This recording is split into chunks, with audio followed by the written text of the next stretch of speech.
Have you ever felt like life rewards the loudest person instead of the most patient one? Have you ever watched someone rush ahead while you stayed behind, wondering if waiting was just another way of losing? What if the greatest reward in life belongs to the one who refuses to hurry? Stay with me, because this old story may change the way you see patience forever. My name is Jopha, and today I want to tell you the story of a prince who waited 7 years for something he never tried to steal. Long ago, beyond wide rivers and snowy mountains, stood the kingdom of Eldoria. It was a peaceful land filled with green farms, busy marketplaces, and ancient stone castles. The people respected their old king because he had ruled with both wisdom and kindness. The king had grown old. His hair had turned white, and every step reminded him that his time on the throne was coming to an end. Everyone believed the next king would soon be chosen. The king had 2 sons. The elder prince, Adrian, was fearless and proud. He believed strength solved every problem. Every morning he trained with soldiers, practiced sword fighting, and dreamed of leading the greatest army the kingdom had ever seen. The younger prince, Elias, lived differently. He often walked through villages wearing simple clothes. He listened more than he spoke, and many people knew him only as a quiet traveler. Although they were brothers, they looked at the world in completely different ways. One evening, the old king gathered both princes inside the great hall. The fireplace burned softly, while rain tapped against the tall windows. "I will not choose my successor today," the king said calmly. Both princes looked surprised. "I will give you one test." The room became silent. "For the next 7 years, neither of you may ask for the throne. Win the hearts of the people in your own way. After 7 years, I will choose the one who truly understands this kingdom." Adrian smiled with confidence. 7 years felt like plenty of time to prove his power. The very next morning, Adrian began building new forts along the kingdom's borders. He expanded the royal army and held grand military parades. Everywhere he traveled, drums echoed through the streets. People admired his courage, but they also noticed something else. He rarely stopped long enough to hear anyone's troubles. Meanwhile, Elias chose a different path. He carried no sword except a small traveling blade. Instead of castles, he visited tiny villages hidden between forests and hills. Whenever someone spoke, he simply listened. One cold winter, he found an old farmer standing beside a frozen field. "My crops have failed 3 years in a row," the farmer whispered. Elias did not promise miracles. He spent 3 days helping the villagers dig a small canal from a nearby stream. When spring arrived, water finally reached the fields. The farmer never forgot those quiet days. Months passed. Adrian won tournaments and defeated dangerous bandits. Songs about his victories spread across the kingdom. Elias earned no songs, only grateful smiles. One afternoon, while crossing an old forest, Elias met an elderly gardener planting an oak tree. The prince looked at the tiny sapling and smiled. "You'll never live long enough to rest beneath its shade." The old man laughed softly. "I know. Then why plant it?" "Because someone once planted trees for me." Elias stood silently as the wind moved through the leaves. Sometimes the greatest work begins with rewards we will never see. Years continued to pass. One summer, a terrible drought struck several villages. Adrian ordered soldiers to guard the royal wells. Elias helped people carry water from distant rivers every single morning.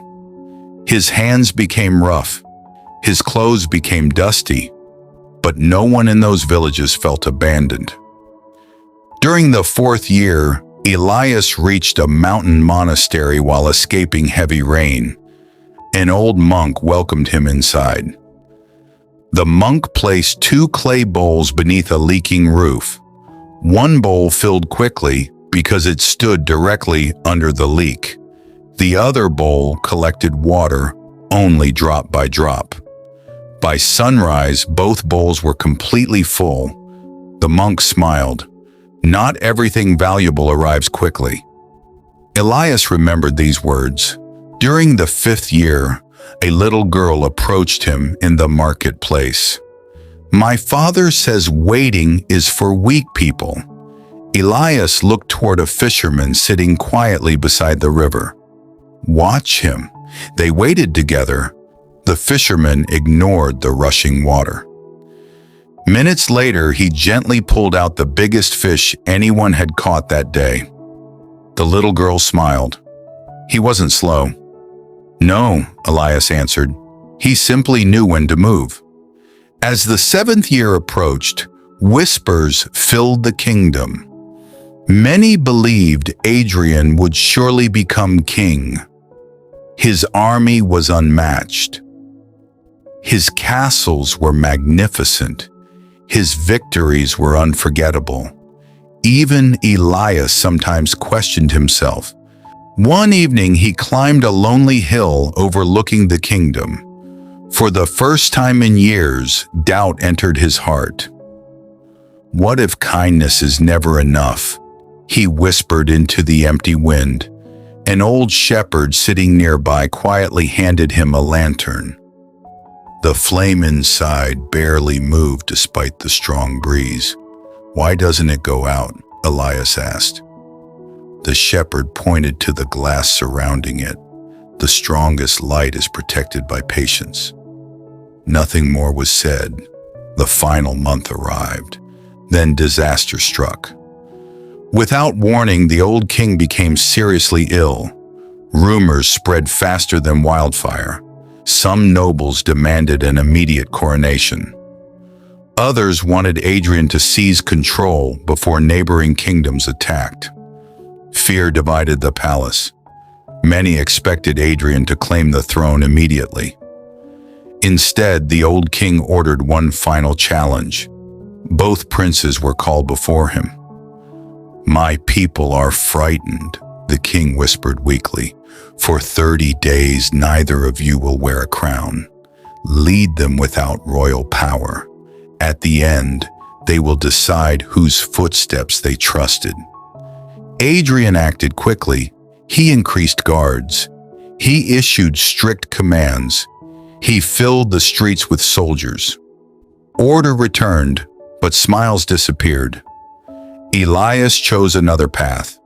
Every sunrise, he walked through markets, farms, and workshops. He listened to arguments before judging them. He comforted frightened children. He shared meals with workers. He repaired broken bridges alongside ordinary builders. When 2 villages nearly fought over water, he spent 3 days listening before making a single decision. Both villages accepted his solution, not because he forced them, because they believed he had truly heard them. 30 days later, thousands gathered outside the royal castle. The old king slowly stepped onto the balcony. His voice was weak, but every word reached the silent crowd. "My elder son protected this kingdom." He paused. "My younger son understood it." The king removed his own crown. He placed it gently upon Elias's head. No cheers came at first, only silence. Then one old farmer began clapping. Soon the marketplace joined him. Then the blacksmith, then the fisherman, then mothers holding children. Within moments, the entire kingdom echoed with applause. Adrian lowered his head. For the first time, he realized something no battlefield had ever taught him. Power may command respect, but patience earns trust. Years later, travelers often asked why King Elias ruled so peacefully. The people always gave the same answer. He spent 7 years learning our names before asking us to follow his. Because the throne belongs to the one who can wait, not the one who can rush. Think about someone building a career. One person jumps from job to job, always chasing quick success. Another quietly learns new skills, builds strong relationships, and improves a little every day. At first, the patient person seems to fall behind, but years later, they often become the one others trust to lead. Just like Prince Elias, lasting success is built through patience, not speed. If you enjoy meaningful stories that leave you with lessons you can carry into real life, don't forget to subscribe. There are many more timeless stories waiting for you. Now tell me in the comments, have you ever waited patiently for something that was truly worth it?